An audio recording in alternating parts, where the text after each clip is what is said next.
Hello friends, कैसे हैं आप सब लोग। स्वागत है आपका हमारे इस यूट्यूब ऑनलाइन प्लेटफॉर्म पर।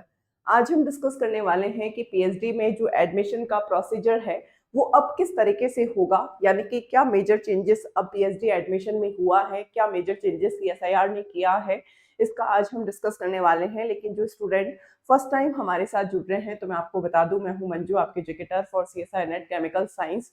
और आज हम डिटेल से जानते हैं कि पीएचडी में एडमिशन के लिए पहले क्या होता था और अब क्या प्रोसीजर होगा।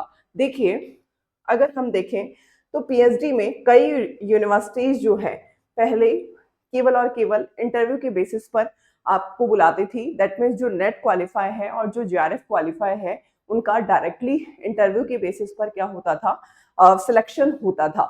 और कई यूनिवर्सिटीज जो है खुद अपना एंट्रेंस एग्जाम जो है वो कंडक्ट करवाती थी, यानी कि अलग अलग यूनिवर्सिटी अलग अलग चीज़ों को फॉलो करती थी। कुछ यूनिवर्सिटी एग्जाम कंडक्ट करवाती थी और कुछ केवल और केवल नेट और जेआरएफ स्टूडेंट वालों को डायरेक्टली इंटरव्यू के बेसिस पर सिलेक्शन उनका होता था। लेकिन अब क्या होगा, अब चाहे कोई सी भी यूनिवर्सिटी हो, चाहे कोई सी भी यूनिवर्सिटी हो, वो सीएसआर नेट एग्जाम के थ्रू ही स्टूडेंट को लेगी। चाहे जेआरएफ क्वालिफाई है या नहीं है, जो भी है उनको सीएसआर नेट एग्जाम देना होगा। यानी कि अब जो सिलेक्शन होगा वो सीएसआर नेट एग्जाम के बेसिस पर होगा। फिर देखिए, पहले जो एलिजिबिलिटी थी उसमें 4 ईयर जो डिग्री प्रोग्राम है वहां पर 55% फॉर जनरल कैटेगरी और 50% for OBC SC ST category के लिए रिलैक्सेशन था। यानी कि ये जो 4 ईयर डिग्री प्रोग्राम वाले भी पीएचडी में डायरेक्टली एडमिशन ले सकते थे और उनका जो परसेंटेज था वो 55 से 50% के बीच में था।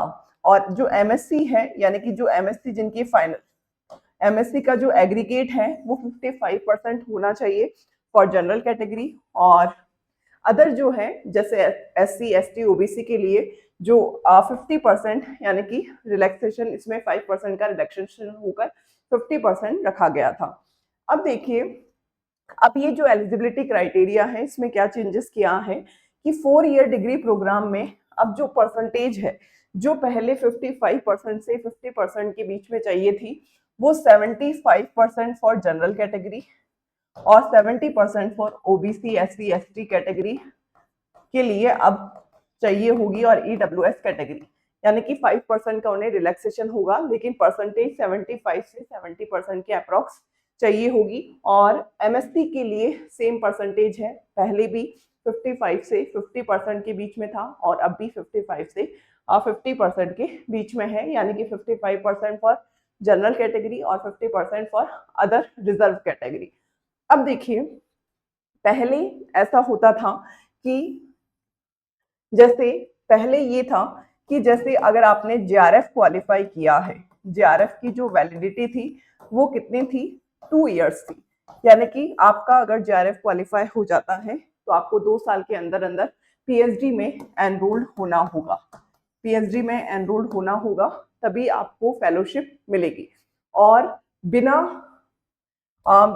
अगर आपका जेआरएफ क्वालिफाई नहीं भी हुआ है तब आपको नॉर्मल एंट्रेंस एग्जाम देना होगा और आप किसी भी यूनिवर्सिटी में पीएचडी करने के लिए एलिजिबल थे। ये प्रोसीजर पहले था। लेकिन अब क्या चेंजेस किया है सीएसआईआर ने अब की बार जो चेंजेस किया है, यानी कि 2024 से ये चेंजेस किया है कि आपके रिजल्ट की 3 कैटेगरी होगी, कैटेगरी फर्स्ट, कैटेगरी सेकंड और कैटेगरी थर्ड।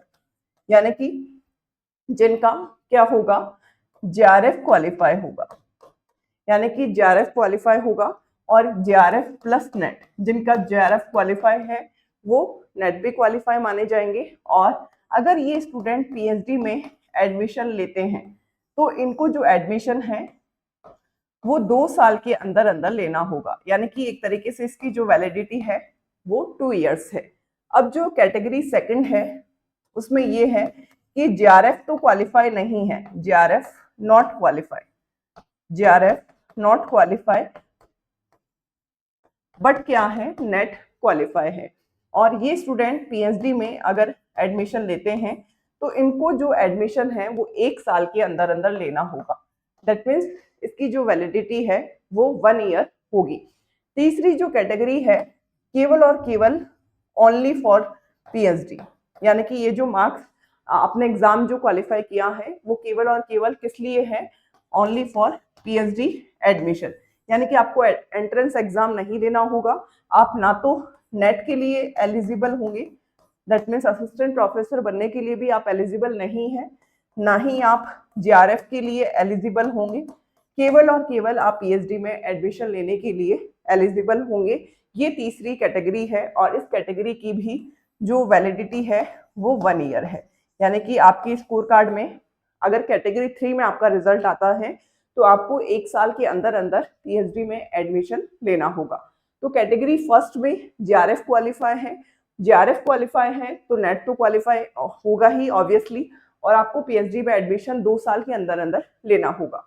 सेकंड कैटेगरी है जीआरएफ क्वालिफाई नहीं है लेकिन आपका नेट क्वालिफाई है, दैट मीन्स आप असिस्टेंट प्रोफेसर बनने के लिए एलिजिबल हैं और पीएचडी में एडमिशन आप लेते हैं तो आपको 1 साल के अंदर अंदर पीएचडी में एडमिशन लेना होगा। और जो थर्ड कैटेगरी है वो केवल और केवल पीएचडी वालों के लिए है, दैट मीन्स आपका जो स्कोर है वो केवल और केवल पीएचडी में एडमिशन लेने के लिए है, ना तो आप जीआरएफ के लिए क्वालिफाई होंगे और ना ही असिस्टेंट प्रोफेसर बनने के लिए आप एलिजिबल होंगे। तो कैटेगरी फर्स्ट और कैटेगरी सेकंड जो है आपके असिस्टेंट प्रोफेसर बनने के लिए एलिजिबल है, जबकि कैटेगरी थर्ड जो है केवल और केवल पीएचडी में एडमिशन लेने के लिए एलिजिबल है।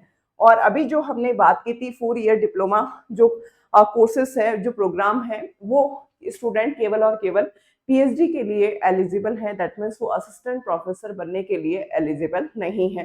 तो ये मेजर चेंजेस अब की बार सीएसआईआर ने किया है। और देखिए कई स्टूडेंट जिन्होंने नेट क्वालिफाई किया है, लेकिन कई बार ऐसा होता है कि हम नेट क्वालिफाई होते ही पीएचडी में नहीं एडमिशन लेते। कई बार हम ये सोचते हैं कि पहले थोड़ी तैयारी कर लेते हैं फिर पीएचडी करेंगे, लेकिन अब की बार सीएसआईआर ने एक ऐसा ऑप्शन दिया है कि अगर आपने नेट क्वालिफाई कर लिया तो आपको 1 साल के अंदर अंदर पीएचडी में एडमिशन लेना होगा, अदरवाइज आपको वापस से नेट एग्जाम देना होगा अगर आपको जब भी पीएचडी करनी होगी।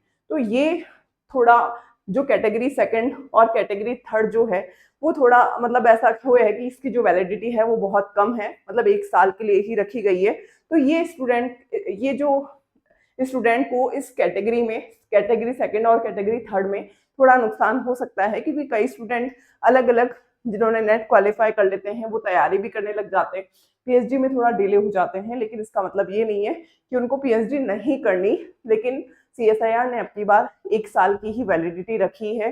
तो ये मेजर चेंजेस सीएसआईआर ने किया है। तो अगर आप पीएचडी करना चाहते हैं तो आपको इस चीज का अच्छी नॉलेज आपको होनी चाहिए, और अगर आपको पीएचडी करनी है तो आप पहले से ही यूनिवर्सिटी का अच्छे से पता करके रखिए कि आपको किस यूनिवर्सिटी से पीएचडी करनी है, कौन से सब्जेक्ट से पीएचडी करनी है।